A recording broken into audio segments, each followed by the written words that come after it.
Welcome back, everybody, to the Fantasy Football Bros podcast. It's your boy, no matter what. Chaz, and with me to my virtual right, we got the no nickname, no nonsense.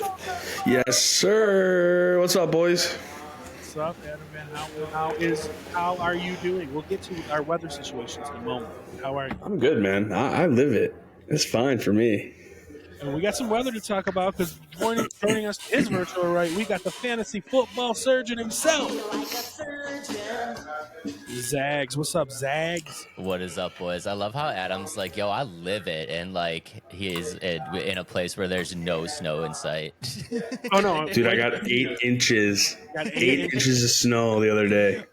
Oh snap! Really? Not even, dude. Yeah, just shut the whole city down. Done. Oh, I believe everything's everything iced over. Everything. It's crazy. Why we are in Buffalo and Dave's in the North Town, but I'm in the South Town, so I get hammered a lot more than Dave does, I'm sure. So how's your weather up by you? Hey, what's up, dog? I can't hear you, dummies, but go Bills. Good. Oh, here we go. Tap me in. We heard your city is shut down from 8 inches of snow right now. Yeah, they don't know what the fuck to do around here, man. It's crazy. They really don't. It's insane. No, this is a true story. I took an Uber to my show tonight. I got in the back of the Uber. This girl's in a Lincoln, front-wheel drive.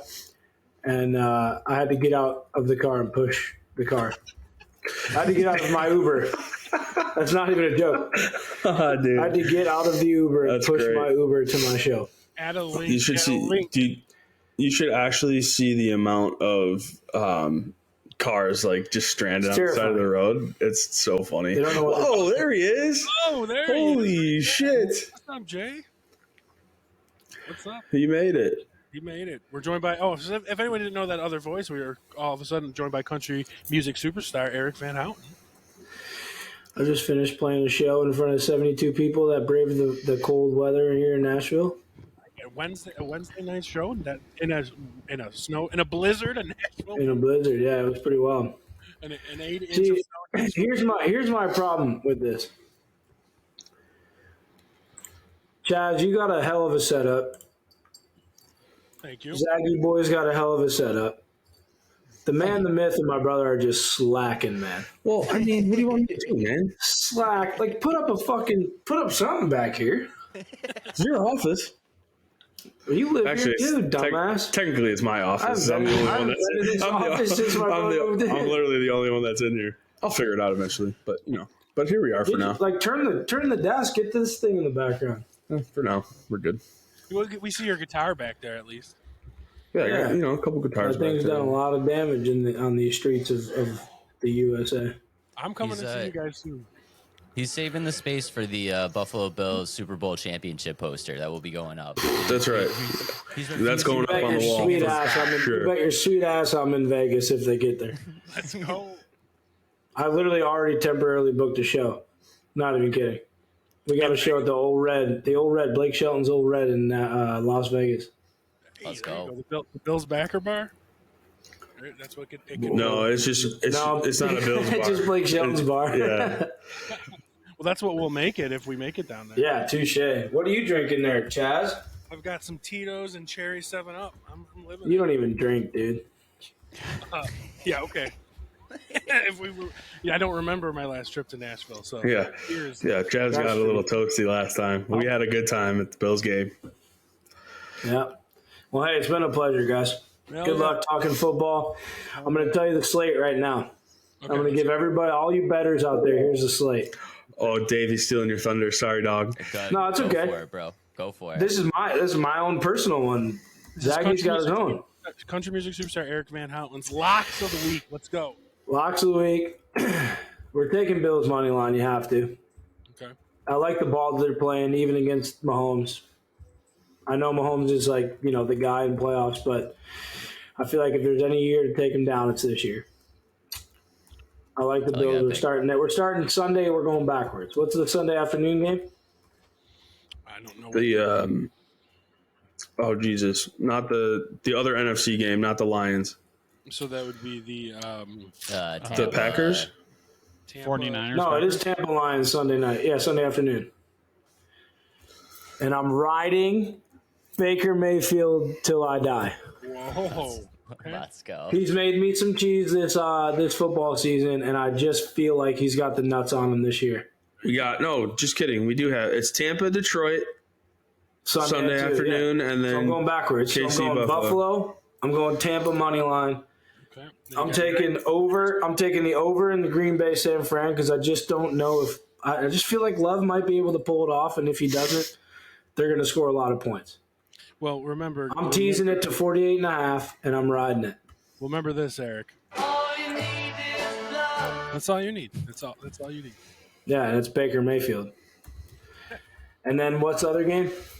Texans, Baltimore. Ravens. Texans, Ravens, yeah. And what is it, 9.5? Plus 9.5 for Texans? Yeah. God, man, C.J. Stroud's just playing such good football. He just doesn't have the history. You know what I mean? Yeah, but so is Lamar. So You're looking at your rookie of the you're looking at your rookie of the year against your NFL MVP. Great for that game. Yeah, I might tease that to like 11.5.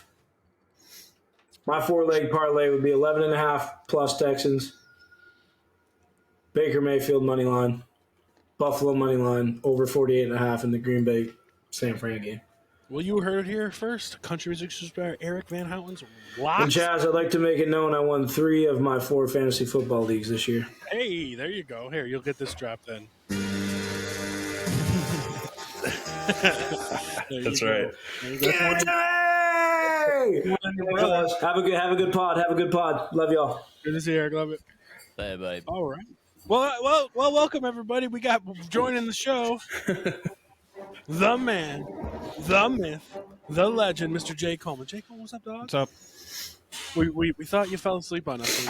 No, I mean I did say 10 o'clock, but none of you fucks ever pay attention to anything I say. So you came in 5 minutes in. You're fucking Dave's the only guy that responds to me, and it normally takes him 1 to 3 business days to respond to my text message. That's so true. That's so true. I'm not gonna lie. When you said might as well make it 10, I thought you were just being facetious. No, I was being serious. So I'm sorry. But you didn't miss much. I really thought you were like, because I was like 9:30. Actually 9:45. You're like, I thought it was more like, well, you might as well just make it 10. No, I was watching something, and I was like, I'm not gonna just stop watching with 15 minutes left. So You're good. We're good. You didn't miss much. That's okay. Chaz had to finish his game of NBA, so. Yeah, no comment. I'm going to call Saints Joe out about NBA. Saints Joe, touch some grass, bro. Come on, man. Like, literally, this dude, like, I'm playing NBA against Saints Joe. We play a game, and, like, whatever. He ends up beating me by a couple points. We were playing, like, old school teams. I can't remember who we were. I think I was the 2000 Blazers, and he was, like, the 2005 something else. So we're playing old school teams. So then we decided to go into modern day teams, and I take the Bucks and he takes the Clippers, and he hit in a row like 2 or 3 3-pointers with a guy who has an F 3-point rating. At 100% clip, he hit all 3 of these 3-pointers. I told him to touch grass, and I quit because that's just one of those like it was like 5 minutes, not even 5 minutes into the game. That's just one of those, I don't know how to play the game. I just know how to exploit the system. And that's not, you're never, ever going to see, I can't remember who it was. It was just some big, goofy center who's a backup that has an F 3-point rating. He nailed 3-pointers in a row. So, Saints Joe, touch grass, bro. Please, okay? Bro, I can't say go get a girlfriend because you have one. But, like, go touch grass then, please. Although, we can't touch grass as we are because that's what we're talking about. Adam is Jay, you were here for this. Adam in Nashville is buried in 8 inches of snow. Oh, my God. It's barely 8 inches. Like, that's what fell. And, like, it's more because we don't have the equipment to like salt the roads or anything like that. So like the little bit of water, and it's super cold here right now, everything freezes. And because Nashville is like a hill, basically, like you should see the amount of cars that try to go up these hills and they just slide right back down. It's actually pretty funny. Fucking pussies can't salt their roads. Yeah, pretty much. Although I did see a salt truck today. I don't know where it came from, but we had one out there today. To be fair to Adam, though, that he's got more snow than Amherst does. So I mean, fucking North Towns. I'll take that. Dave's a North Towns guy, so I don't know what you got. So what's your situation, Dave? Adam's getting salt trucks from Canada. Them boys up there don't got enough snow. They're just bored. They got rid of all the snow, and now they're coming down south to do something. Yeah, they must have just drove. I mean, it ain't that bad, man. I can see the street, so it's whatever. Me and Chaz are second on the leaderboard for Buffalo currently. No, we're so first. I thought. no, we were overtaken. Okay. So mind you, so let's take it way back. Let's take it way back to Saturday night. Saturday night, we're recording this on Wednesday, by the way. So Saturday night's not a long time away. Saturday night, we started getting snow. We wake up Sunday morning hammered with about 3 feet, right? I would say. So bad that they had to move the Bills game from Sunday to Monday. So Sunday we're in a travel ban. Monday we're in a travel ban. People get down there, barely shovel out the stadium. And then the game happens. And then Tuesday happens. And then Tuesday overnight, we get hit with another 3 feet of snow. So Jay and I are buried underneath from the 2 days at least 6 feet of snow. And guess what's coming tonight, Jay? Yeah, I know. Another like 1 to 3 feet. It's fucking great. So That's crazy. But Hamburg is number 1 and Lackawanna is number 2, and it's only by like a difference of 3 inches. Yeah, so we're getting buried again fucking tonight. Great. But too bad you two white collar boys can probably work from home. I know Dave has to. I sure can. I sure can. Actually, it's funny because we got all the snow and like I was fully prepared to just drive through it and get to work Monday. My whole team that I work with texted me and were like, "Yeah, we can't get out of our driveways." I'm like, "Well, if you're not going in, I'm not going in. I'll just work from home all day. I don't care." So that's what I did. Worked from home. And what about your main job, Jake? Can you work from home? Yeah. Ha! Well, I don't want to say ha because, I own a restaurant and we're closed today and probably tomorrow, which sucks for the bottom line, but it's nice to have a little extra time off as well. So there's that. So, Jay, I want to recall your experience because you were at the game on Sunday or Monday. So tell me how was it? How was the stadium? How was all the snow? It wasn't bad. I mean, they didn't do a great job of clearing things, but I guess they only had like 10 guys with a shovel. Yeah, I know. Yeah, I saw that there was only like 30 people that showed up to the stadium. So and they stopped clearing the seats. Yeah. Yeah, so apparently they needed like 100 people. They only had 30, and they were in danger of having to relocate the game last minute if they didn't clear enough of the walkways. Apparently, like, I don't know if it would have been the county or whatever, wouldn't have let the game go on. So like they were desperate to clear the aisles, and they weren't even cleared that good. Like people were just like sitting down and just like going down the walkway because it was like so covered with snow that like people were falling. So they're like, we're just gonna sit and just slide down. Wow. Their seats. So. But that's crazy. It was pretty good. It was kind of cold. It looked pretty packed. It was packed. I was noticing from the radio and stuff there was a problem. What people don't realize, like parking situation. So when you get all that snow, a lot of that snow you have to pile up, which takes away a lot of parking spots, and plus it takes away all the private lots because there's a lot of homes near our stadium that people park on their front lawns and stuff. Well, those are all buried in 3 feet of snow too. So like. I mean, I heard people on the radio right at kickoff before I switched over to watch the game that are like, I have not moved in like an hour and a half. There's no parking. We can't get to the game. This is ridiculous. And so that's like horrible. Yeah. I'm sure it was a disaster for most people for parking. That's crazy. We got one more game to go at least. I know. They better get people in there all week trying to clear that stadium out from the snow this weekend. Or today, tomorrow. The snow was so bad that they actually did a shuttle for the first time ever that I know, a fucking shuttle to get you to the game because of the snow.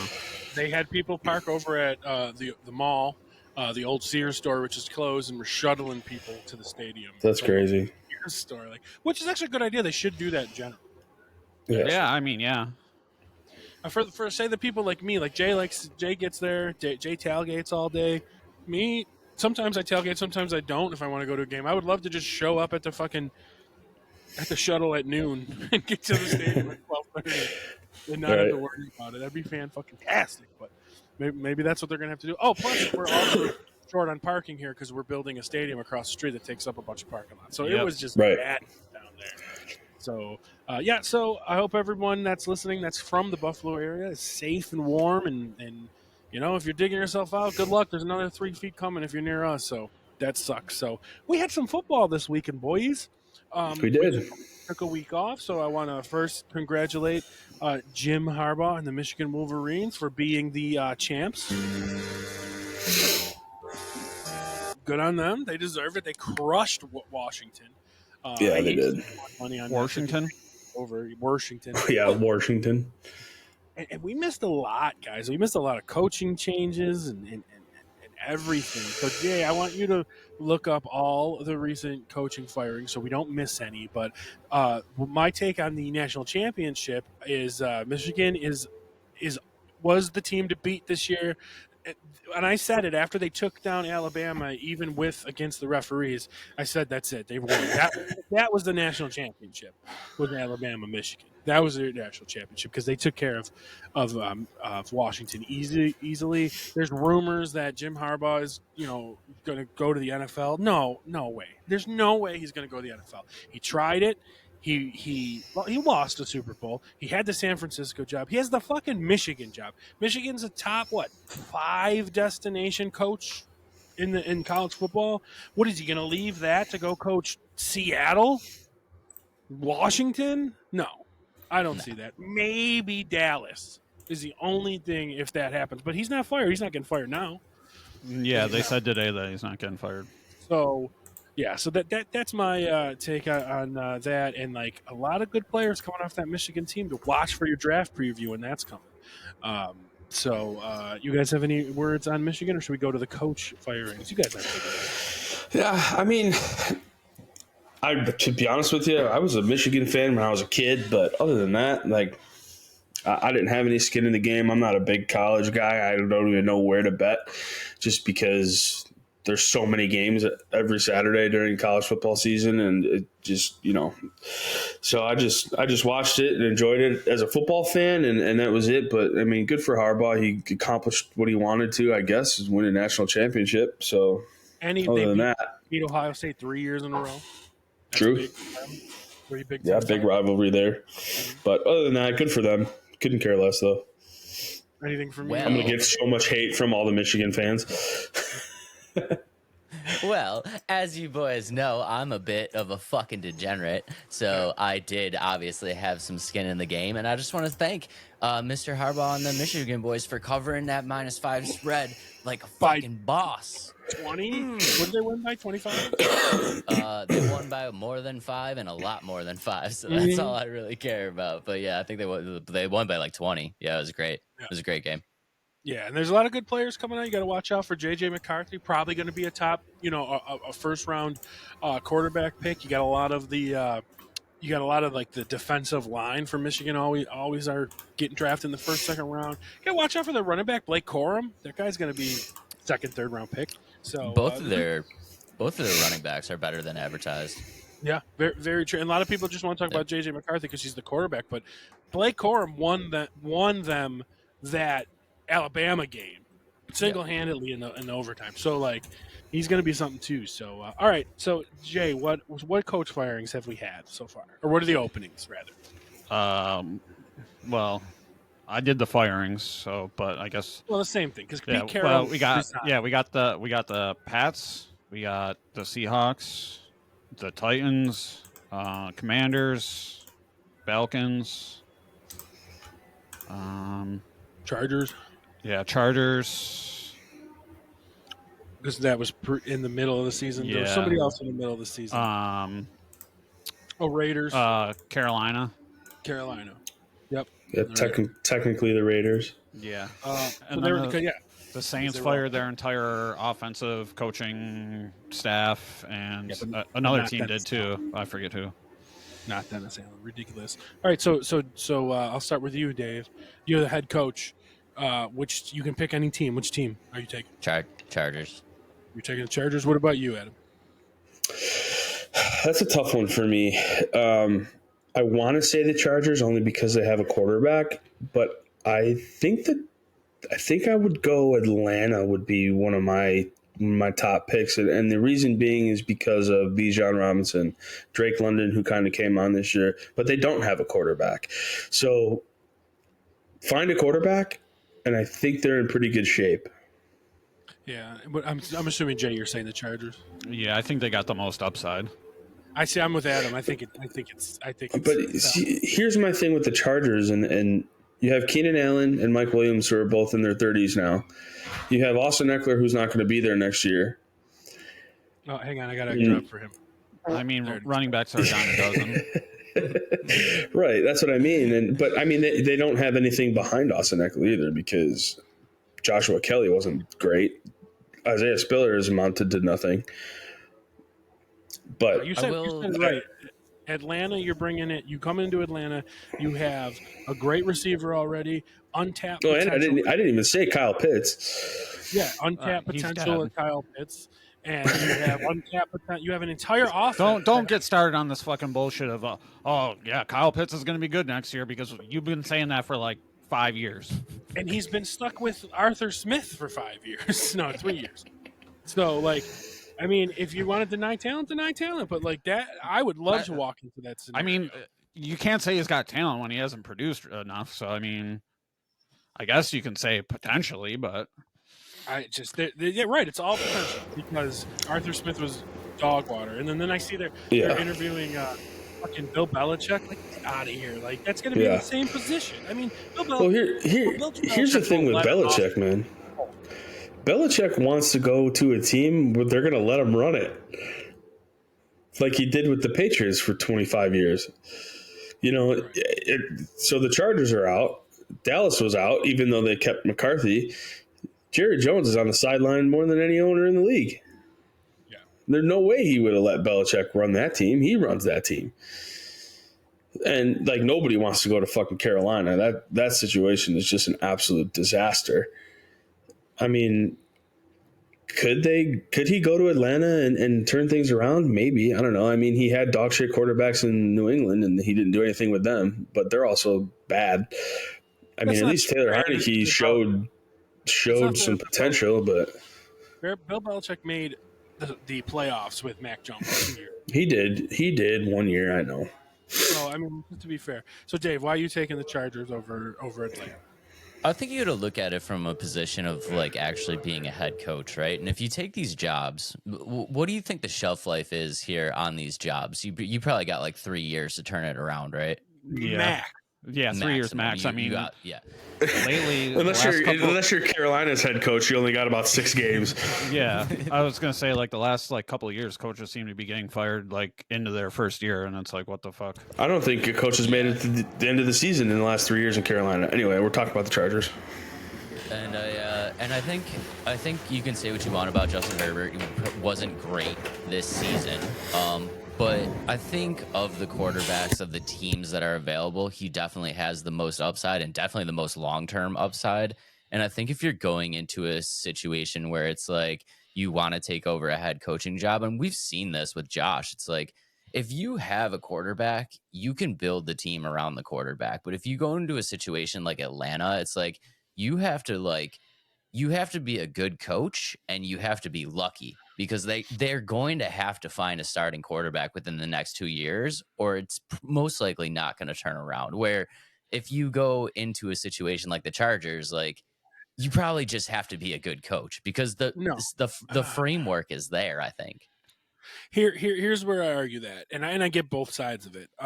But like Atlanta was 1 game away from the playoffs, and the thing is that if you put on this roster, because Atlanta's got a pretty good defense and all this like possible talent on offense that was never used right, in my opinion. So if Atlanta has Kirk Cousins, are they a playoff team over the Tampa Bay Buccaneers? I don't know if that's a good example, because coming back from the injury and like also I'm just in general, the person. If this year, we won't talk about him coming off injury, but if say Kirk Cousins started this past year for Atlanta, they're easily a playoff team, I think. I would say they're they're a favorite to make the playoffs, but I wouldn't call it a lock with Kirk Cousins. Okay, I mean, I think that when Kirk Cousins to me is the most mid quarterback. Like, I would never call Kirk Cousins a game manager. He's just a step above a game manager. Yeah, like Kirk Cousins could win you a game, maybe, kind of thing. So to me, like, so say they get somebody in the Kirk Cousins role. I don't know who that person would be. It could be Kirk Cousins. They could be a playoff team, and they could draft J.J. McCarthy. And hopefully get him to develop, because Atlanta hasn't spent any capital lately on a quarterback. I mean, they have Desmond Ridder. I think he was 3rd or 4th round. I mean, some capital. But if you're going to go in and there's probably going to be 5, 6 quarterbacks drafted in the first, I would say, 50 picks this year. I would say between first and second, mid-second round, there's going to be about 5, 6 quarterbacks. I mean, just going to go off the top of my head. Got Caleb Williams, Drake May, J.J. McCarthy, Bo Nix, Jaden Daniels. That's 5 of them. And I'm missing somebody that's 6. So there's going to be 6 people in the top 5. So say they take Jaden Daniels. They're picking in the top 10. Jaden Daniels coming off winning a Heisman Trophy, right? And he is more on the lines of Lamar Jackson, a kind of running quarterback. So that kind of hurts their weapons, per se, because they're not going to get Drake May sitting down there. Maybe even they might be able to get J.J. McCarthy, but J.J. McCarthy's he needs a little work. So say they end up with Jaden Daniels. I mean, he's got to be better than what they've had. And like, if he just goes in there and plays competently, we saw how bad the Saints are. We saw how bad the Panthers are. And yeah, the Bucs won the division, but not convincingly. So like, that's where I am with them. I get it. I mean, I totally get it. I think, and again, this goes back to our draft strategy, right? It's like you know me as a draft. When in a draft, I'm a safe guy. I'm a safe pick guy. You're more of a go out there and like swing for the fences kind of guy. And I think that's kind of we're still kind of having that same mentality. It's like I get it, but also let's just say like the Chargers end up grabbing Derrick Henry and Keenan Allen comes back and he's fine, and the Chargers end up drafting a wide receiver that like actually doesn't suck ass. Okay, like what's a better situation? Yeah, so I'm kind of with Dave on, and here's where I look at it too: is both defenses performed probably about equally, but if you go to Atlanta, you're betting on Bijan, which running backs have the lowest career span, so you're only going to get relatively short period of years, most likely. Yeah, but he's still got 6, 7 years. But still, you're a small window, so you're already operating on a small window, and then the hopes of the other offensive players being potentially good. Yeah, but you know what else you have to deal with, Jay, is Patrick Mahomes 2 times a year. Yeah. But and if you go to the Chargers, he didn't have the greatest season this year, though. So is he already on the decline? Probably, but he's they still beat. Yeah. Here's a question though. So we're talking about the Atlanta Falcons. And you asked Chaz if they had a quarterback. Here's the free agent quarterback list going into next year, right? If they don't end up drafting one, Kirk Cousins, Ryan Tannehill, Jacoby Brissett, Tyrod Taylor, Marcus Mariota, Sam Darnold, Jameis Winston, Drew Lock, Baker Mayfield, Gardner Minshew, Teddy Bridgewater, Joe Flacco, Josh Dobbs, Easton Stick, Carson Wentz, Mason Rudolph, Jake Browning. Can we just take Easton Stick off of that list from now until the end of time, please? Yeah, because I know. The only reason why I threw him on there was because he started the last few games for the Chargers when Herbert went down. So of those quarterbacks that I listed, like, do any of them make Atlanta a contender? Not a Super Bowl contender, but a contender of like being able to win games. We already mentioned Kirk Cousins. They were a contender up until the last week of the season with whatever they were throwing out there. So if you put Kirk Cousins, if you put Baker on that team, if you put Tyrod on that team, I think they're still a contender. Those are upgrades over what they had at least. I mean, Jake Browning was kind of showing off a little bit. I don't know if I buy into it, but can't be any worse. So free my What do boy you James think, Winston. Dave? That dude that was the other one. You're right. There That you was the go. other one I forgot about. James What do you think, Jay? I mean, yeah, probably a couple of them might, but absolutely. And then there's always a chance. I'm still saying that there's way more upside with the Chargers. You got 2 proven wide receivers. You got you know a QB is good. Small window. Fuck. Keenan Allen's 33. Yeah. But also the Chargers can make it in a smaller window than Atlanta. You're going to need more pieces for Atlanta. It's just hard to say. They got Patrick Mahomes in there. Atlanta's got Derek Carr. Coming from the guy who's betting on Kyle Pitts being good after 5 years, and you're trying to say like, oh, that's a big task right there with the Chargers. Come on. No, I just think if you're talking about a path of least resistance, and if you want to come into a place and be like, well, we made the playoffs, you're going into Atlanta with all those offensive weapons, a decent defense, and you have to worry about Derek Carr, Bryce Young, and Baker Mayfield as of now. I'm taking that over Patrick Mahomes against me, and Seattle, not Seattle. Who do they have? Denver. Okay, Denver's shitty. Raiders are shitty, but you still got to worry about Patrick Mahomes. Herbert can also throw 40 touchdowns, and I don't think Ritter's going to be throwing 40 touchdowns. So it's interesting. No, but Kirk Cousins is throwing 40 touchdowns. Yeah, that's assuming they get him.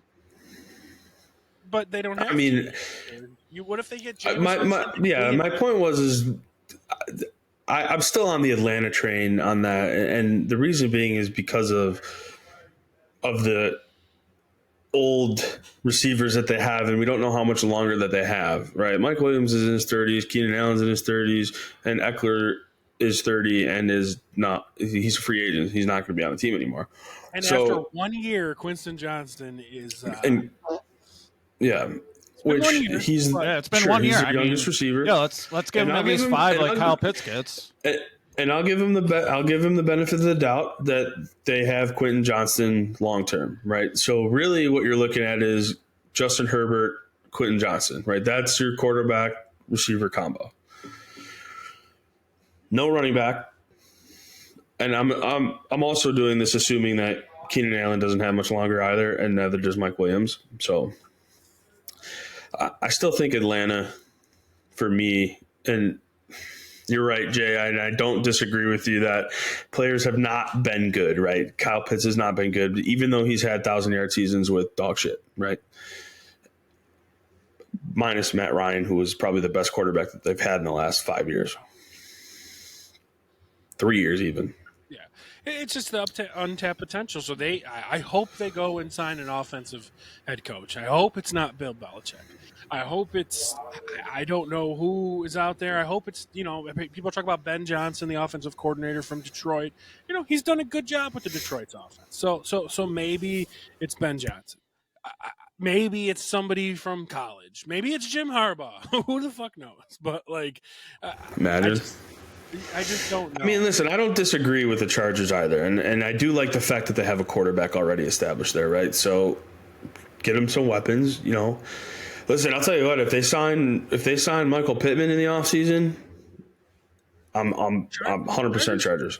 They don't have the money for that. They have the highest. No, they don't, because it's in Keenan Allen and Austin Eckler. Well, it wasn't Austin Eckler, but now it's in Justin Herbert. The 2 receivers and Keenan Allen and Mike Williams. I think Patrick is now, but Justin Herbert's a top 2 paid quarterback in the NFL. It's the problem the Bills are running into. Bills aren't going to go out and sign a big free agent wide receiver because they don't have the money. So, I mean, it's just... Yeah, because we're paying fucking Von Miller a gazillion dollars to do nothing. Hey, he had some pressure. I saw him pressure him. He's made what?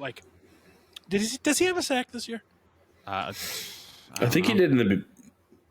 Actually, I don't think he does. Didn't Gabe Davis have more tackles than Von Miller does this year? That was a game for sure. Well, Von doesn't get a lot of tackles because he's a pass rusher per se, so it's more of sacks. It's a wide receiver again. It's interesting. I don't know. The Bills, we're not talking about that. It was an interesting topic I wanted. He has 0 sacks on the season. Okay, so we're paying Von Miller way more than $26 million a sack. Yeah, and he has 2 solo tackles. For what, 40 three combo tackles. Yeah, 3 combined. Combined solo assisted tackles. 3. Well, you know where he is. He's headed to possibly the third round of the playoffs. So let's Yeah. let's hope that go. And speaking of the God. playoffs, we heard Country Music Superstar Eric Van Houten's prediction. So let's take it one by one with you. Start with you, Dave. Texans at the Ravens. I'm not talking about spreads per se. What do you like in this game? You know, my gut says that this game is going to be a lot closer than Wait, than I think. before you answer it though, there's an upset every week, right? So keep that in mind, everybody. There's an upset every week. What is that upset going to be? So I actually went 5 of 6 last week. So the only game that I got wrong last week was the Dolphins, who just blew it in Kansas City. But I thought they would cover. But I think this game, I think Baltimore wins this game. But I think CJ Stroud keeps it a lot closer than people are thinking. I mean, people are saying that this, like, if you look at a 9.5 point spread, that's a blowout. And I don't think this is going to be a blowout. I do think Baltimore wins this game if Lamar stays healthy. But you know, I do think the Texans keep it pretty close. All right, Jay, what's your pick? I agree. I think it's going to be close too, but I think it's probably going to be Baltimore. Okay, and Adam.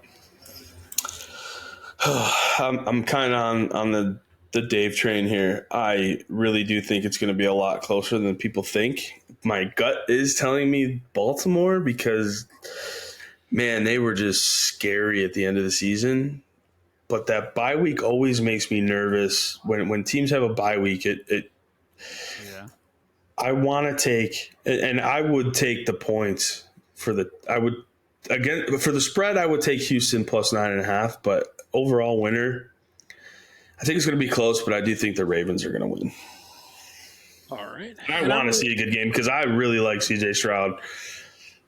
And I'm going to be, I guess, opposite of you guys, where I think it's going to be the Ravens, and I don't think it's going to be particularly close. And the reason I say that is they beat the Browns, and I don't think the Browns are that good.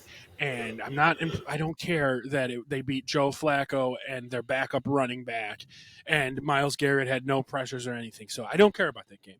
And I really don't care that the Texans beat up on the Colts and the Jets and the Texans and the Jaguars and the Bengals. So here's the thing. Oh my God, the Texans are on a big run to make the playoffs. Well, here's their last few games, guys, and I'm just trying to play it fair. Their last few games of the year, we just got them into the playoffs, and I'll give them all the credit in the world.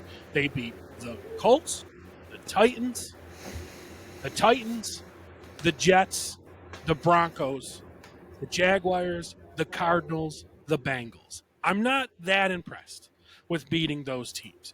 So you beat the Browns, and that's cool. And the Browns aren't as good as they were playing. Joe Flacco was playing great, but great, they beat the Browns. Baltimore has been the best team in the AFC this whole year. And I think it's just two different classes of teams right now. And it's not to say anything bad about CJ Stroud. It's just it's two different classes of teams. So I think it is a blowout. And like Dave said, 9 points is a blowout. So I think it's a double digit win. We're all taking the Ravens. Yep. You guys think it's closer.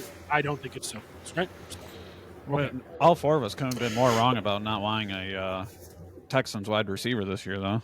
That's for sure. True. Damn right. You are damn right. So, like I said, everything I said was nothing bad about CJ Stroud and how they played, but the Ravens are a different class than those teams they just beat. I was actually having this discussion with my brother. Where are we putting Nico Collins next year? Where is Nico Collins getting drafted next year? Because the dude has been an absolute stud, and it's like, is he? But he wasn't consistent. Yeah, that's what I'm saying. It's like, do you just deny that talent because it's Nico Collins, and you're like, I'm not taking him where he should go, or like, does he deserve to be in that spot? Yeah, I mean, they were all good. I mean, Tank Dell was a monster before he got hurt too, and Nico Collins. I put him in the range of Michael Pittman. And I think Michael Pittman was actually better. But for sure, Michael Pittman was on a tear for a while. Yeah. So here's my question to you, Chaz, on the point of the Texans not playing anybody. Look, do you want to go through who Jordan Love played? Chicago. They beat New Orleans. They beat the Rams. They beat the Chargers, Detroit, Kansas City. Okay. So then they beat Carolina, Minnesota, Chicago to end the season. Like, they're in the same situation, but you can't get enough of Jordan Love. And I'm picking Jordan Love to win this next game. I'm expecting San Francisco to choke in the playoffs, and I'm just going to buy into it. And I'm going to buy. My point is you can't pick Jordan Love and then say CJ Stroud's going to get blown out. It's not against CJ Stroud. Don't get butthurt that I'm saying that the Texans are. I'm not butthurt at all. I'm just asking questions. The Texans and Ravens are a different class of organizations right now, and you could say the same thing as the Niners and the Packers, which is the next game we're going to discuss. But I just said it. There's always an upset. There's an upset every week almost, and I think this is going to be the upset because I totally expect the 49ers to choke like they do every year in the playoffs. Everyone said that about Dallas, and guess what Dallas did? Dallas choked in the playoffs. I've always said that about the 49ers. They have been one of the best teams in the NFL for the last 5 years, and they made the Super Bowl one time. Okay, fair. But I don't look at them as any different as the Packers with, like, Rodgers back in the day. Whenever, like 3 years ago, whenever Rodgers, oh, my God, the Packers are coming into the playoff, they're going to choke and lose, and they do all the time. And I just feel that way with the 49ers. So there's going to be an upset, I feel. The upset's either going to come from the Texans, the Packers, or the Bucs, because the Bills and Chiefs, there's not going to be an upset either way in that game. So one of these lower-seeded teams, the Texans, the Packers, or the Bucs, are going to win this week, folks. One of them are going to win. That is my stone-cold lock of the week. I mean, do you guys, like, before we get into the picks, like, I mean, it's possible, right, that one of these three underdogs win, right? Yeah. I mean, it's possible all three of them could win. Sure. Yep. And that's what I'm saying. Like, you can't count the Chiefs-Bills game because whoever wins that game is not necessarily an underdog. When you're looking at these three games, like, the Ravens are going to win, the 49ers are going to win, the Lions are going to win. But I don't think that's the case. There's going to be an upset. And for my pick of this game officially, I'm going to roll with the Packers. They're hot. And I just expect the 49ers at some point to choke. And the Packers are playing great. It's just everything you said. Yeah, the Packers are coming off an easy win. Jordan Love is hot.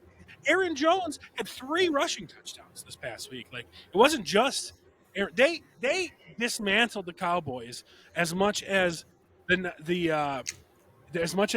Texans dismantled the Browns. The difference is the Browns were led by Joe Flacco, and the Cowboys were the number 1 offense in the NFL, right? So it's like they did dismantle a good team. They came off of a big playoff run. Yes, the Cowboys choke in the playoffs every year. So does San Francisco. So that's my pick. That's where I think the upset's going to be. So, Jay, what's your pick on this game? Well, I'm going with your reasoning for the Baltimore game. I think this is two different classes of teams. Packers weren't even supposed to make the playoffs, and I don't think their weapons are anywhere near as good as the 49ers, so I'm taking the 49ers. I mean, that's a fair assessment, but also you wanted to give fucking Nico Collins some love. Let's give the Packers receivers a little love. I mean, yeah, for sure, but I still think Debo is... Sure, absolutely. Their core is way better than the Packers. 100% right. What about you, Dave? Yeah, I mean, I'm going to, I hate to say it, but I'm going to go with the 49ers on this one. But I will say that this is my absolute fucking stone cold lock of the week, that the Green Bay Packers are getting plus 9.5 on this game. That is absolute insanity that they are a 10-point underdog. So I am going to take the Packers, but same thing as the Houston game. This is a lot closer than I think. And I think the Packers cover that 10-point spread with ease, if not win the game. But if I had to flip the coin and say who's going to win, I'm going to put it on the 49ers. I think they're going to ride McCaffrey into the ground. Outside of a McCaffrey injury, I do think the 49ers take this home. Is he healthy, by the way? Does anybody know? Because he left the last game he played. I know it's been 3 weeks, but you have to worry about that about Christian McCaffrey. Yeah. So you do. I feel like if he was really in any detriment, we would have heard a little something more about it by now. But I mean, there's a chance. There's definitely a chance. So, and I agree. Pick. I'm taking the 49ers. I don't disagree that they choke in the playoffs, but it's not the first round. mean, it has been, but okay, fair enough. They're the best team in the NFL, what everyone says. So, but a lot of people. Oh, by the way, we didn't even mention. A lot of people said that Philly was the best team in the NFL at one point. So hey, Baker, you're getting this, buddy. Big Dick Baker, everybody. We didn't even mention that. That was what a big shout out to that outstanding Philly defense for making me look like a champ for calling them fucking ass, because that is the fucking most awful defense. I know everybody is touting about how great that defense is. Y'all fucking suck. I don't know what it is. But it's like maybe you got too many superstars in the lineup, but like y'all fucking suck. It's talk about at this point. Underperforming. Like their defense should have been fucking insane, and holy shit. All the talent they got on that defense. Let me go through this too, because it hasn't been the first round that the 49ers have lost, by the way. 2022, they got to the conference championship. 2021, conference championship. 2019, Super Bowl. 2013, conference championship. You're 10 years away. So right, but I'm just going based on when they've made the playoffs. So 22, 21, 19. They lost in conference championship, Super Bowl. So it hasn't been the first round of the playoffs. So, well, this is the second round of the playoffs, first of all. And second of all, okay, so now they're going to lose in the second round of the playoffs, in my opinion. So, I mean, Kyle Shanahan can't get it done. He cannot get it done. But to be fair, neither can Mike, what the fuck's his name? Mike McCarthy? Or, no. What the fuck's his name? What are we talking about? Are we talking about the Packers coach? Yeah. Matt LaFleur? Matt LaFleur? His brother is Mike LaFleur. Yeah. Matt LaFleur. He can't get it done either. So, I mean, it's the movable force meets the resistible object right now. So neither of these two teams can get it done. The only difference right now is actually there's two differences. The differences are Brock Purdy and Jordan Love, not fucking Jimmy Garoppolo and overrated Aaron Rodgers, right? So it's going to be a fun game. Yeah. I'm excited to see this. I honestly am. I'm excited to see this. So we'll move on to the next game on the schedule, and that is the aforementioned Big Dick Baker against the Detroit Lions. And this is going to be a fucking cool game. This is going to be a fun game. So Jay, you can start it off. What is your? This is going to be my upset. I'm taking the Bucks. Big Dick Baker. I'm riding with Baker, man. He's slinging it. So he is slinging it, but. I mean, everybody, you guys, you included, Dave, like the Lions. So, I mean, that's big. That's big on you, who's been riding the Lions. I have a feeling that Dan Campbell's just going to fuck it up. So, I mean, he's going to do something stupid. So, I mean, and fucking Big Dick Baker's just going to be out there just dropping dimes like he's fucking Tom Brady all of a sudden. We got two former first overall draft picks who are on their, not on the teams that drafted them. They're both on a revenge tour, right? So it's interesting, and very similar teams. You got a couple of good receivers on each team between Laporta and Amon-Ra St. Brown, and then of course you got the guys on Tampa Bay, and then you got a couple of like shifty running backs in White. And by the way, did you guys must have loved, because you guys are big fans of Jahmyr Gibbs, that Jahmyr Gibbs was fucking tearing it up and then never seen the field the rest of the game. I mean, I know Detroit won, but like still, like I remember that one drive in the end of the first quarter, he was doing great, and then I think he missed a block, and then I didn't see him the rest of the game. Basically, it was all David Montgomery. So, but that is Dan Campbell in the nutshell. So he got the Sean McDermott treatment. Mm-hmm, he totally did. Because I was going to text you guys. I was waiting to see, because you guys. All of you, when I say you guys, I'm talking about Jay and Adam for sure, are big fans of Gibbs and big fans of Kyren Williams. You guys are big fans of Williams. When the fuck did I ever say I like Gibbs? Okay, I was a fan of Gibbs. I never said I liked Gibbs. And both of those running backs were ass that game.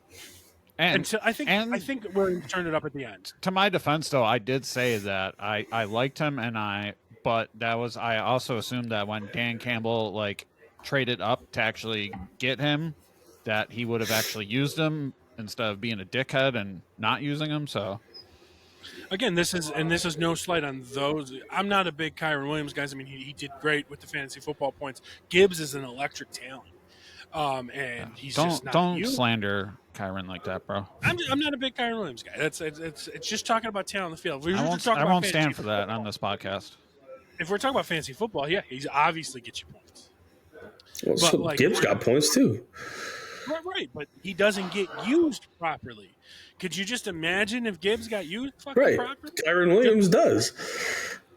But that not this past game is what I'm saying. But right, Kyron Williams did. Kyron Williams came out of nowhere. He was a 5th-round draft pick, didn't do anything his rookie year, and all of a sudden tears up the league because he's got an offensive-minded, smart head coach that knows how to use him.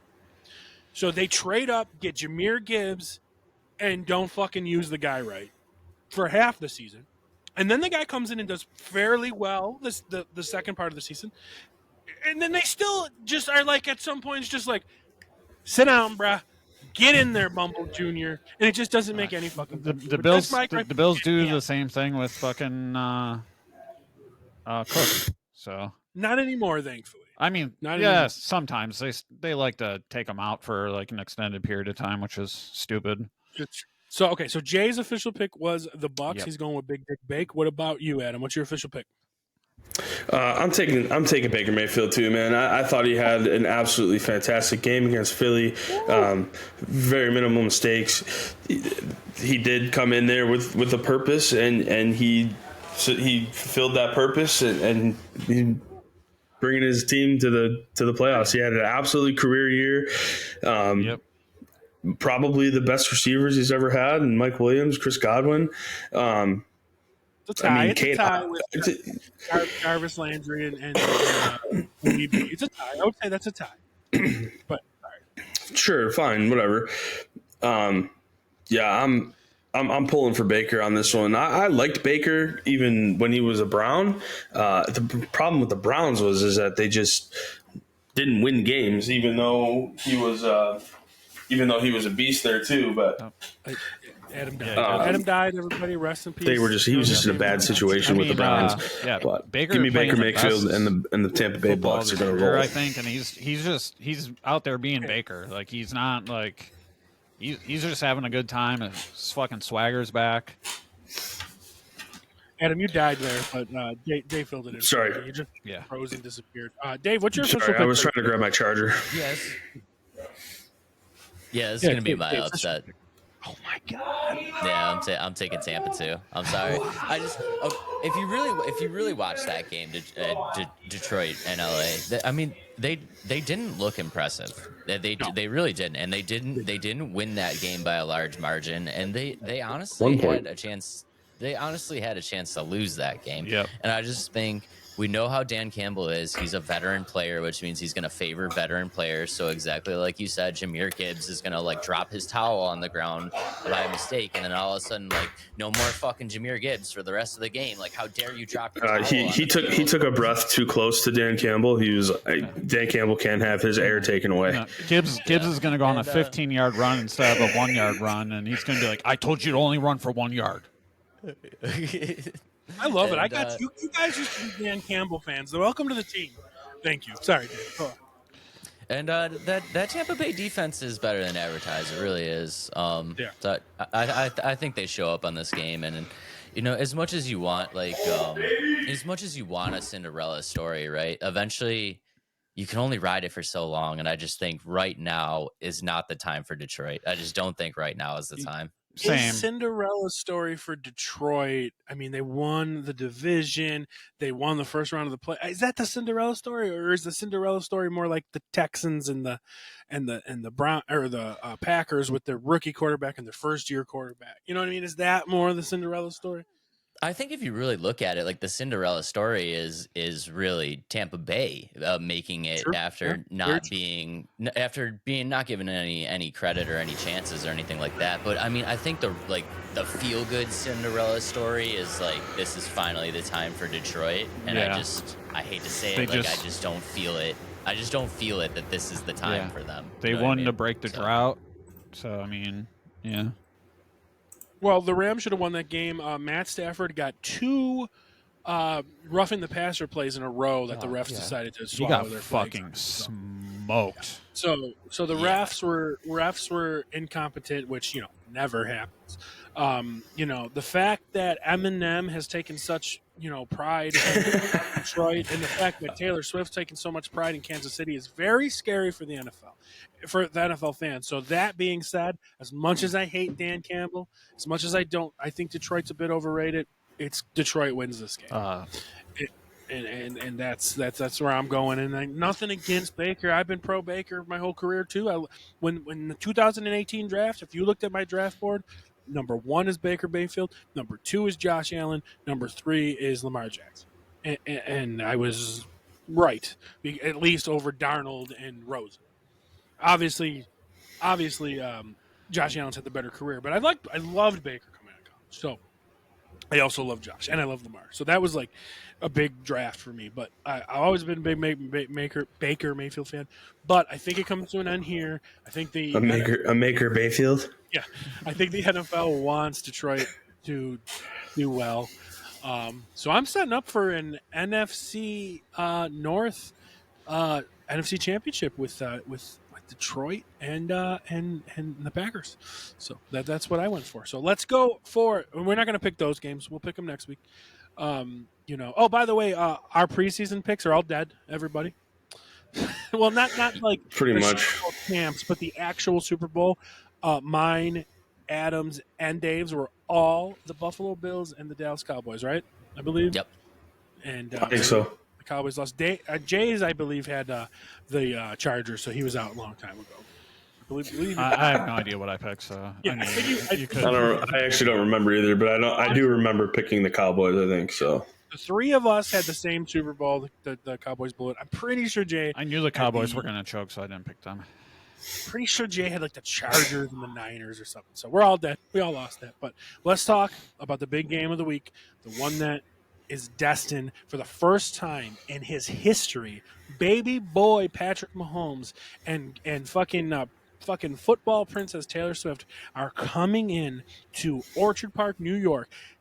Not the first time in Patrick's career, but the first time Patrick's career ever is having an away playoff game. This fucking spoiled little princess, and to be fair to Patrick Mahomes, he's great, and he's always had home field advantage. So, like, that's what it is. He's always had home field advantage. Well, guess what? Fucking Kermit the Frog here. You don't have home field advantage this year. You have to roll into Buffalo, and you have to beat the Bills, who beat you at your house this year, who beat you at your house last year. So, and to be fair, Patrick Mahomes has beat the Bills in the playoffs 2 out of 3 years. And the only reason that he didn't beat the Bills in the playoffs the third year is because Joe Burrow beat us first, and then he would have beat us. So, I mean, it is what it is. So, they're on different trajectories. The Bills and I'll give it to the Packers as well, the hottest teams in the NFL.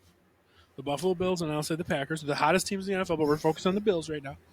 The Bills are on a 6 or 7, 6-game win streak now? 6-game win streak. I mean, is this the year? Is this the time at some point, they are going to pull that monkey off the back and take out Kermit in the playoffs?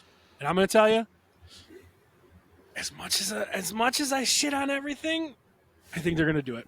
I think they're going to pull the monkey off the back and the Bills win this. And as much as I shit on the Bills, they are very evenly matched teams. Each team has one elite option, one up-and-coming option. They have Kelsey. We have Diggs, who, by the way, Diggs lately, I'm sorry, I love the guy. He is on the verge of washed up, but he's still considered an elite option. He is never open. They're force-feeding him the ball. They're force-feeding him the ball with fucking screens behind the yard of scrimmage, and he gets some yardage, and it's not terrible. But we can still consider Diggs an elite option. And by the way, their elite option is Kelsey, who is kind of lately. So, I mean, they're kind of similar there. They have up-and-coming options. They have Rashee Rice. We have Dalton Kincaid. So they kind of worship themselves out there. And then they both have young, up-and-coming second-tier running backs with Isaiah Pacheco and James Cook, and they both have pretty stout defenses. So if it comes down to a game that's close, I don't know what to say. I hope the Bills blow them out. I mean, there's a very good chance that Sean McDermott gets out coached because he normally does.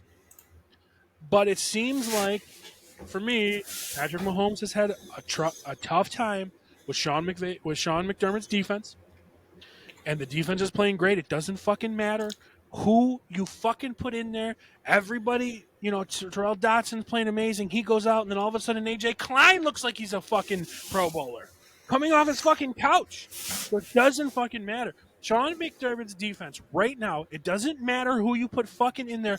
Goddamn Kyrie, whatever Elam, turns around, he gets fucking ran over, he gets pass interference, and then he fucking turns around and somehow the ball falls in his hand to save that game and get us an interception. Everything is working well for Sean McDermott's defense, and I think they finally take out the kings of the AFC, and the Bills win this one. So who wants to take next? I'll go next because I agree with everything you said, except for I want to throw one more player in there for the Bills, and that's Khalil Shakir. I think the guy is really come on this season. I think he needs to be used more. I think that is going to give us the edge in this game, but I also agree that the Chiefs have to come to Buffalo for the first time in the playoffs, and I think that gives us a really big advantage. So I agree. I think the Bills are going to take this one, and I'm not saying it's going to be a bad game or a close game because it's probably going to be a close game like they all are. I'm going the Bills, man, and I just want to give them the slight edge. And yeah, I mean, as a Bills fan, and yes, we did do a lot of shitting on the Bills this season, especially on the podcast, but deserved, well deserved. Yeah, 100% deserved. Like, I mean, there was games that we shouldn't have won that we somehow won, and there's games that we shouldn't have lost that we lost. I do agree that they are one of the hottest teams going into the playoffs, right? They're on a nice win streak. They've been playing really good football. Limiting the mistakes is really the key for me. Josh Allen had a great game protecting the football. He had a very nice run against Pittsburgh, scored that long 50-yarder or whatever it was. That's the play of his career right now, I would say. Yeah, it was awesome to watch. It was awesome to see. I give the edge to the Bills this week, and the only reason being is if we were in Kansas City, I would say Kansas City, but they're coming to Buffalo this year. So give me the Bills. Okay, very, very good. All right, Jay, you take it. I'm going with the Bills too. I think this is the year to do it if we're going to do it. We might have to sacrifice someone to the pit in order to beat the Mahomes, but it's also. Don't you worry, someone is going to be sacrificed. We can sacrifice Taylor Swift in the pit for all I care, but the refs that are going to be reffing this game, the Chiefs are like 8-2, so it's not great, but I don't know if Diggs is necessarily washed up. I don't think Kelsey's necessarily washed up. I think that teams are just focusing on them because we don't have any. They're making us beat them with other options. So I think they're just, like double teaming Diggs, and they're forcing us to go to someone else, and they're going to if we're going to beat a team, they're going to have us do it with not Diggs. So, but yeah, I'm going with the Bills. All right, and Dave, Mr. Casual Bills. Yeah, the casual Bills fan. Mr. Casual Bills fan. You guys like my cup, by the way? I noticed it, and I didn't want to say anything. Dave's on the bandwagon now. I'm gonna go with the Bills too, and you guys touched on all the key points, and I think one thing that we got to talk about is just you can say what you want about Kansas City. They don't have great wide receivers, but whatever. There's something going on. There's just a different feel about Kansas City this year that they just don't feel as dominant as they once were.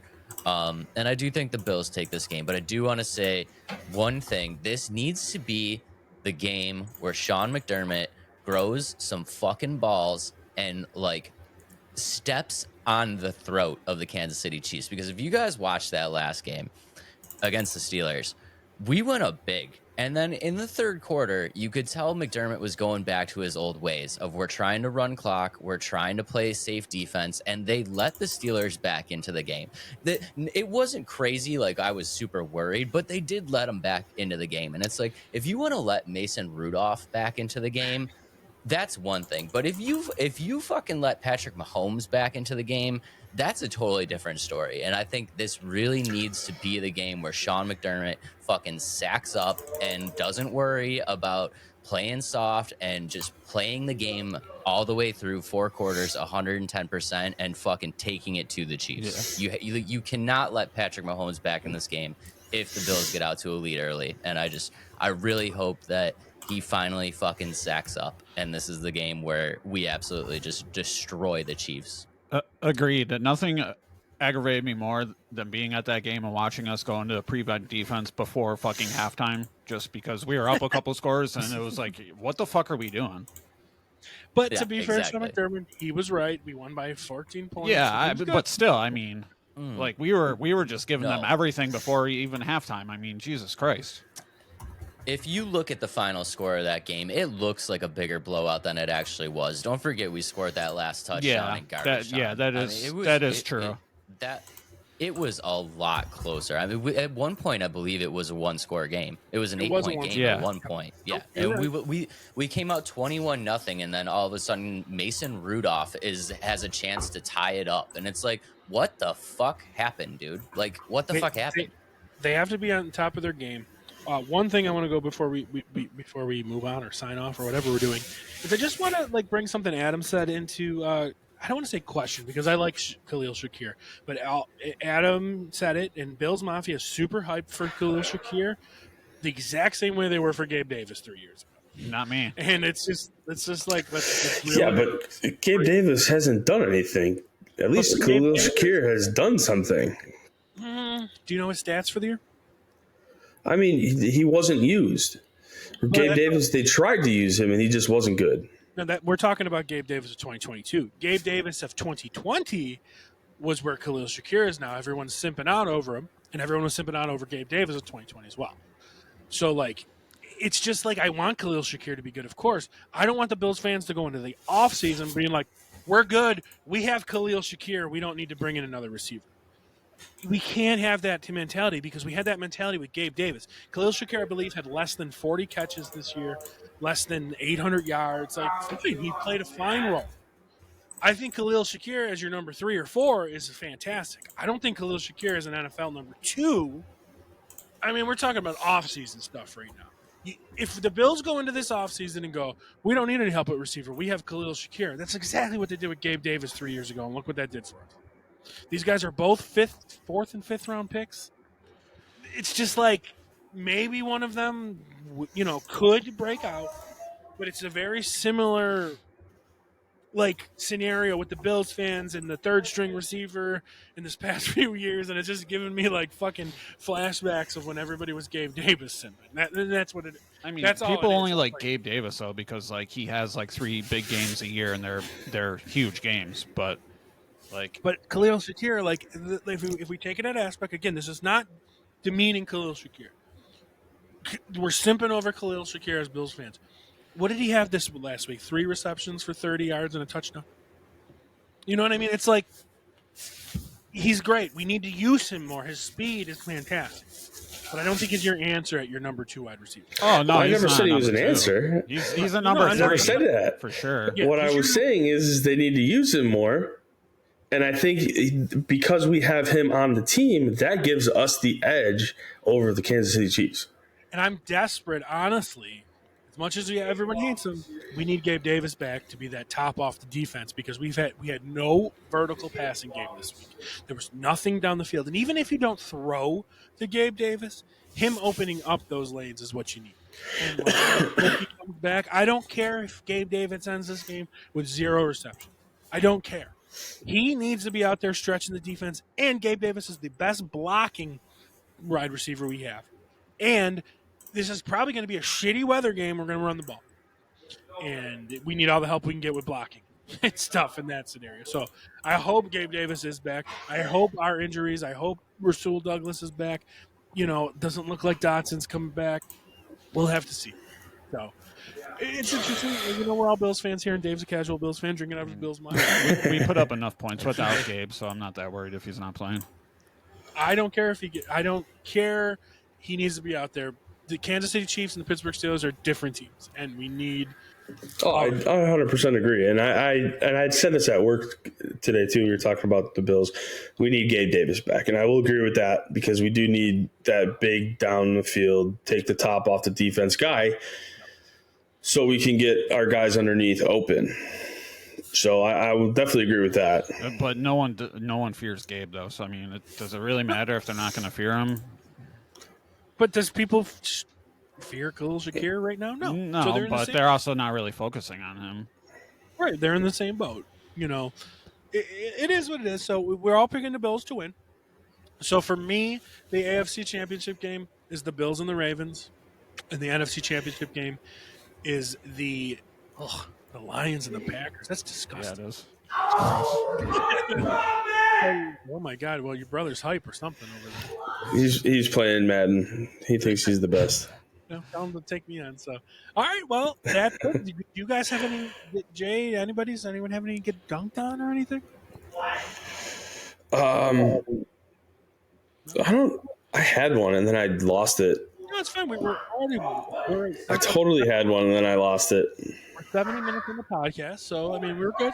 We can end it here. Let's see, what happens this week. Of course, go Bills, of course, but interesting. This is the most interesting week of the season for me because so many different things can happen. You could literally have the Bills and the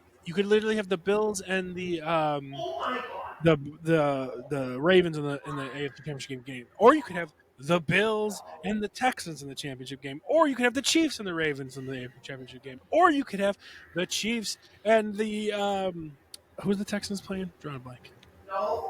The Texans are playing Baltimore. Okay. Well, I'm just saying you have so many different options for the AFC Championship game and the NFC Championship game. It's such a big week. It's so fun. This is my favorite week of the season. There's so many different things. So make sure you guys are getting your bets out there, playing your daily. You heard our picks. Be smart of the spreads. I won a lot of money this past few weekends just because I'm smart with the spreads lately, and not in my. I played some parlays, but didn't win. But it is what it is. Jay, did you make any bets this year or no? You're still out. I don't bet. All right, we'll get you. We'll get you someday. So we gotta let's. It's a slippery slope. Place a $25 bet for Jay. Let's just place a $25 bet for Jay, just so he gets a little taste. We just got to get his feet wet, and then he'll be a degenerate. With the rest of us. He does. 100%. By the way, bet in the off season. I make a bet every year at the end of the Super Bowl. So last year, the Chiefs just beat the Eagles, and about an hour after the game, the lines opened, and I made a bet for the Super Bowl champion to be the Buffalo Bills. So I'm still alive on that bet. That bet will win me $600 on a, I think it was $100 or $50 bet. So because it's an off-season bet. So what I do for all you people in the off-season is, when the Super Bowl ends, the odds open up. So make a bet on the team you think is going to win. For me, it was the Bills. Then you make a bet on a team that could make a huge move, because once a huge move happens, then odds change, right? So the bet I made was the Raiders. I was thinking at that point the Raiders might get Aaron Rodgers, get him with Devontae Adams, blah, blah, blah. So that's always my plan of attack. At the end of the Super Bowl, bet next year's odds on the team you think is going to win and some team that's a huge odds difference that you think could make the jump. Imagine if you bet on the Buccaneers if you bet on the Buccaneers in February of 2023, right? And somehow the Buccaneers win. You could fucking make that bet. Your $50 bet could be worth $3,000. Imagine if you bet on Houston. I mean, you could. Right, that's what I'm saying. So that's the kind of shit you need to just think. Just so at the end of the year, that's my investor betters. Take $100, put $50 on the team you think is going to win, just where you're at now. It could even be the defending champs, because the odds are always higher at the end of the season like that.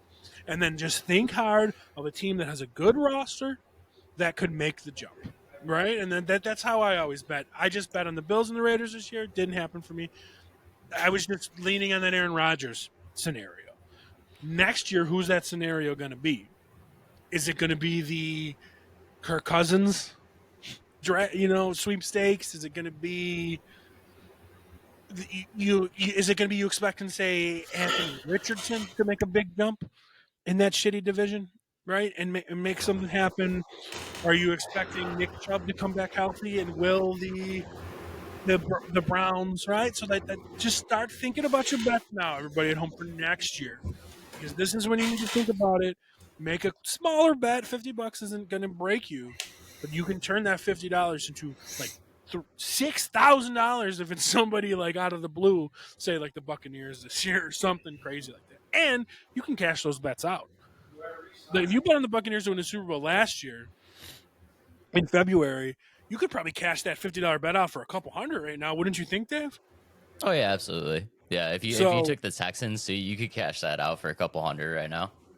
So that's my advice to all the gamblers out there. I'm not a big gambler as these guys, but like play something safe and play something outlandish. Put your thoughts behind it. Just don't go play fucking Arizona because they have the worst odds. Put your thoughts behind it. You know what I mean? Like if Aaron Rodgers went to the Raiders at the beginning of this year, there's a chance, at the beginning of this year, that the Raiders could do some noise, right? It is what it is. So, like, think about that for next year. Just think that Kirk Cousins, like we said, goes to Atlanta, or Kirk Cousins goes to, I don't know. Atlanta's the one that Washington he goes back to Washington. I don't know. That division's a mess. We would never think that Baker Mayfield is playing to get in the NFC Championship game right now, right? So, like, that's just the way you have to think about it. So, you guys got anything else? Jay, got anything else you want to say? No, I'm good. All right, you're going to the game, right? You ready to bring your shovel and dig yourself out? I ain't taking my. It better be done before season ticket holders, man. Do you just like know where your seats are? You just like stood there. You didn't brush them off or anything. You just our seats. Mound of snow. Our seats were actually like pretty like decently cleaned out. So I mean, so we could. Well, don't you pay? They got to your seats before they told them to not do the seats anymore. Yeah, probably. Nice. Don't you pay for the extra like cushion? Yeah, we have seats? the cushion. Yeah. So the bill pay for just the normal bench seats, or you can pay extra, and they'll put like a $5 cushion on there, and you can pay like an extra $200 or something. No, it's only like $50 for the whole season. Okay, so that's not better than sitting on fucking cold ass metal. So I'm for sure of that. All right, well, thank you for joining us, Jay. Adam, you got anything to say? I'm good, man. Just stay safe up there because I know that snow sucks. We had, a lot of casualties last year, and I don't want to see that again or hear about that again. So if you are planning on going out there to shovel your snow, just take shifts, do it, take as long as you need to, stay warm. To be fair to the city of Buffalo and stuff, for the blizzard we had last year, we lost almost 50 lives. A lot of it was shoveling. A lot of it was people in their cars. This year so far, the report number was 3 people. Yep. So that's a lot. That's a much better improvement. People with the travel bans than all 3 people that unfortunately passed away were what Adam said, shoveling and stuff. But that's just going to happen. It's just going to happen. You're out there shoveling snow. That's not the city's fault. Yeah, it was like two people died shoveling. Well, one was snowblowing, one was shoveling, and then one person was a hit and run. So again, none of that's really the city's fault. Last year, the fucking city's fault. But this year, not so bad. All right. So Dave, whatever your name is, you got anything you got anything else to say? Go ahead and hammer that Packers line plus 9.5. That's a fucking gift right there. And then you've been doing some content. What's up? You've been doing some content for what? What have you been doing content for? What is your fucking what? Promote your fucking podcast, asshole. Yeah, the Let's Talk Nerdy. Guys, if you guys like some nerdy shit, check out the Let's Talk Nerdy podcast. We're on YouTube, Spotify, anywhere you can type in Let's Talk Nerdy. Go ahead and do that. Tons of content going out there. It's been crazy watching watching the shit grow. It's been going pretty crazy, and we'd be more than happy to have you check it out. So thank you if you guys jumped over and gave it a chance. And if you haven't, check it out. Super appreciate you. Absolutely, Dave and Adam, not this Adam, Nerd Adam. Dave and Nerd Adam's podcast is doing really well, and it's a great view. And honestly, I've gotten some news and some releases from you guys that I didn't even know was happening. So just being honest here, I'll expect to check in the mail, but I have no no. But seriously, like I don't remember what it was, but you posted something. I was like, that's coming out soon? Kind of thing. So Let's go. You heard it first on Let's Talk Nerdy podcast. Let's go. Absolutely, 100%. And I'm sure Dave will, after Adam keeps begging, we'll be back on there at some point. I keep asking. I haven't gotten an answer yet. And of course, you boys are welcome anytime. Anytime. And of course, let's keep it going, man. Best game of every system. Come on now. Such a big undertaking. Don't spill the ideas. Don't spill the idea until we launch it, bro. That is such a big undertaking. We can edit it out. And of course, yeah, okay, sure. Chaz doesn't do editing anymore. I forgot. I want to say that I'm back on Chaz's Rock Record Review. We're just coming off of a week of Andrew WK. The newest releases of a friend of the All Bets Are Off podcast, Robbie Vegas. Chris Jericho's band Fozzy is the release of Judas is our current episode, and our next episode is one of my favorite bands of all time, Iron Maiden Peace of Mind. So check out the Iron Maiden Peace of Mind, listen to it, and join me for the review, guys, and enjoy it. And well, thank you for joining us. And until then, we will see you next time, guys. Peace. See you later, guys. Later, boys. Later, guys.